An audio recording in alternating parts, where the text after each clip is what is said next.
everyone, good to see you all today.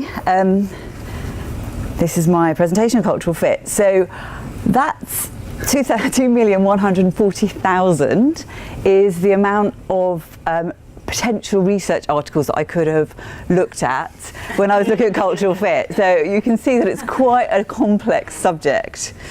At Havas Creative Group, we have a simple philosophy, and that is to be the best. And the way that we think we're going to be the best is to actually build ourselves around our clients. So lots of our competitors talk about doing this. They say, oh, we build ourselves around our clients, but actually they don't. And the way that we're going to ensure that we're doing this is, as Simon mentioned earlier, we're all going to move into something called a Havas Village, both media here and the Havas Creative Group in January, from January to February. And the whole idea about that is that all 19 agencies are going to be working together to the benefit of the clients. We are in a transformation as well, same as Sage, and we are leading change. And the way that we are currently focusing on doing that is through our creative work, through wins, and through noise and personality. And I'll talk a bit more about that in a moment. And at the heart of all of that is, of course, culture.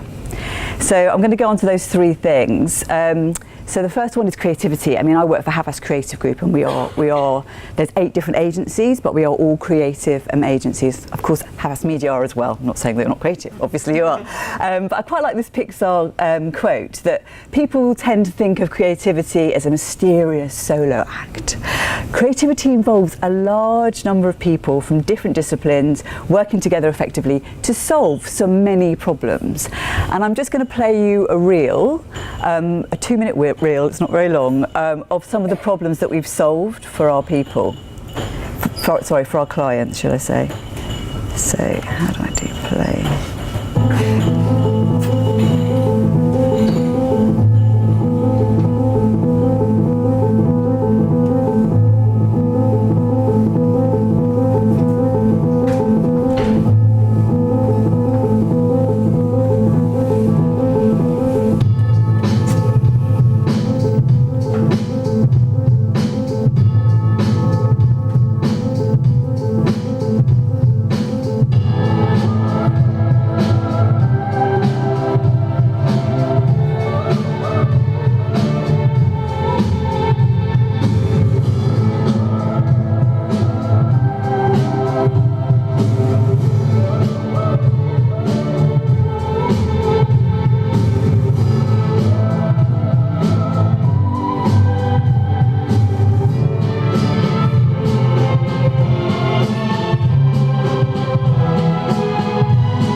See, I've got sex and puppies as well. So we clearly want to get your attention this morning. So that's some work from 2 of our agencies, Havas London and Havas Helia. So that was about our creative work, and this is about wins. So I don't know if any of you are Formula One racing enthusiasts, but what happens here is obviously there's people that go in these cars, really expensive cars, they go round and round and round for hours and hours and hours. You probably hear I'm not a great enthusiast. And then by a millionth of a second, in the last moment, if you've made a cup of tea, you'll miss it, somebody wins. And that person gets up, they throw champagne everywhere, and the runner-up gets something as well, and they throw champagne, and then somebody else comes third, and they get champagne, and everyone's happy. In our business, you either win a pitch from a client or you don't. There ain't no second place. So winning pitches, winning accolades, winning awards are really, really important to us and our people. And then finally, talent, right? I've stolen this from my boss, Chris Hurst. He talks about all we are is a number of buildings full of people. That's all we have is our people, our talent. They're our most important thing. So that brings us on to culture. So what is culture? Now you know I'm a psychotherapist, so I'm talking to a social psychologist. I thought this was quite interesting, this definition. Again, there's loads and loads of definitions on culture, but it's the human-made part of the environment, including the material. So I'm standing here today, and I can see chairs, and I can see walls, and I can see screens, and so I'd get a feeling of what was. And there's also the subjective elements of the culture. So subjectively, what does that mean? As you were saying, what's it like to work here? What's the perception of the social norms? What's the environment? What's my sense of self when I'm here? And then I always experience that through the socialisation, through coming into work and talking to people every day. So for me, culture and cultural fit is the I as an individual and the we as an agency or as a company, the collectiveness. They come together, and then we get cultural fit.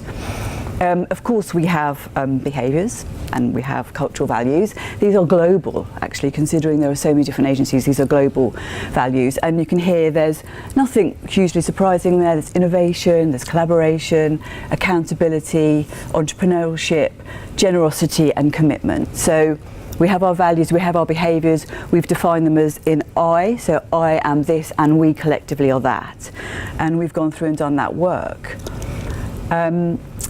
I don't know if any of you recognise this guy. He was recently in the news because he actually withdrew his recommendation of Donald Trump. So he's called Jack Welch, and he was the chairman and the CEO of General Electric from 1981 to 2001. He sold loads of books. He's a public speaker. I think he's in his 80s now. Under his tenure, the company's value went up by 4,000%. So the guy talks a lot about culture, and you kind of go, okay, you know what you're talking about. And he uses this grid, and he basically says, okay, so if you're there, you get our culture and you're a high performer, the sky's the limit. Be who you want to be, it's going to be amazing for you. If you don't get our culture and you're not very good, you're out. If you get our culture but actually you're not performing very well, then we're going to coach you and we're going to bring you along. But if you do perform really well and do results, but you don't get our culture, you're also out. Because only then, in his experience of running a very successful company, only then did the company really change for the better. So I hear the point about bringing people along on the journey, but if people then finally don't get the journey, then it's about having a productive company. So you're all enlightened HR people and talent people here. We know what we need to do, don't we? We do it already. We embed the core culture values and behaviours to every single touch point of the employee cycle. And then that's it. We've reached the utopia of cultural fit and my job is done. Or is it? Or is cultural fit just a way to discriminate? Is cultural fit just a way for us to feel good about ourselves? There's another social psychologist called Don Friedman, and he says he's written a book called The Author of the Best Place to Work, and one of his 5 myths about work is cultural fit. It's just a myth, not true. There's too much similarity if you have cultural fit. Everyone's stifled, everyone's agreeing with everyone, there's loads of mini-me's, there's complacency, it breeds overconfidence, there's no one's challenging each other, and you know, it's just not a good place to be. And we all know that diversity matters. I mean, we all know this McKinsey report. It was out in 2015. It is statistically proven that if you have a more diverse, from a gender point of view, you're going to be more likely to perform by 15% than the average. And ethnically, if you have a more diverse workforce, you're going to be outperform the average by 35%. And in our creative environment, we need disruption, we need arguments, we need challenge. That is at our core. I'm just playing around with this. I haven't actually shown my boss this yet. I'm just playing around with how do we talk about diversity. And for me, the Havas Creative Group is moving. We are physically moving into King's Cross, but we are moving as a company towards being a company who collaborates together around our clients, absolutely. Creating a kaleidoscope, quite like that word, of talent where the coming together of people from different backgrounds, different cultures, different experiences actually results in cultural fluency. It results in a global mindset, and it results in different creative opportunities, or possibilities. So how do we get that utopia of cultural fit while making sure that everything is still fresh and we have diversity? Well, again, this is a huge subject, right? But just focusing on recruitment. So we need to be aware of our unconscious bias. I want you just for a moment to remember when you got up this morning, okay? And I want you to imagine that you heard on the radio that a nurse had won an OBE. Good for her. Damn, and then I want you to hear the radio, and so you heard that on the radio, sorry. Then I want you to imagine, whether you drove or not, I want you to imagine that you got on the train and you got on the tube, and the driver said to you, oh, sorry, we're stuck at a light, it's a red light, we'll be moving in a moment. And I'm not going to name and shame, and I just outed myself, if any of you noticed. How many of you thought that actually the nurse was a female and the driver was a male? And I like to think that I'm quite a well developed human being. I'm a psychotherapist. We're going to say, of course I'm aware of my biases, and yet when I first heard that, I was like, yeah, woman and man. And it's not our fault. We are biologically programmed to think in that way, because we process 200,000 more unconscious pieces of information per second than we do conscious. And it's astonishing, but that's a statistical fact.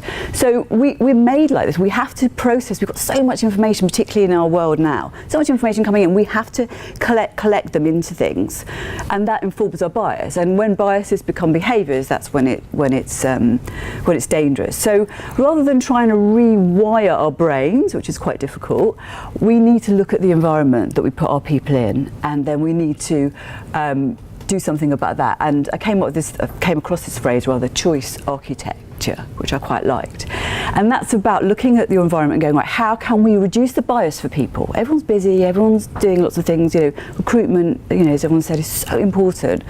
So what do we do? Well, I don't know if you heard about the US orchestras. So in the 1970s, 10% of the US orchestras were female. Just 10%. And what they introduced this curtain part of the interview where the panel who were deciding whether the person gets into the orchestra or not sat behind a curtain. And the people are nodding here, and the person who was interviewing played, and they didn't know, and they got the women to take their shoes off, and they didn't know if they were male or female. And now orchestras are 50% females, and even the people in the panel who are going, I'm really pro-women and I really want more women in the orchestra, were being biased against the fact that they were women. So I'm not suggesting that you get a curtain. Someone comes in and you sit here, here's a curtain, we're just going to talk to you through, I'm not suggesting we do that, but there are now online tools, aren't there, that you can hide gender and socioeconomic group and all of that. You can hide that on applications, so I know that that's there. Also about gender neutral language as well. Again, facts that we know that if women are less likely to apply if they think there's something that they can't do, more than 70%, whereas men, they're like, yeah, I'll do it, I'm sure I'll be fine. So again, it's just looking at gender neutral language for the job descriptions and ads, and then just having a consistent approach. I don't know what it's like in your company, but in ours, often the interviewers get pulled away, client is king, so they get pulled into that. Somebody else gets to interview them, and they might ask them a whole different other questions than what they've been we're supposed to be asked. So again, it's just really about having a consistent approach. So here's just a few thoughts and a few tools to share with you today on how we can be better, and instead of rewiring people's brains, about just taking out some of the unconscious bias that we all know. Thank you very much.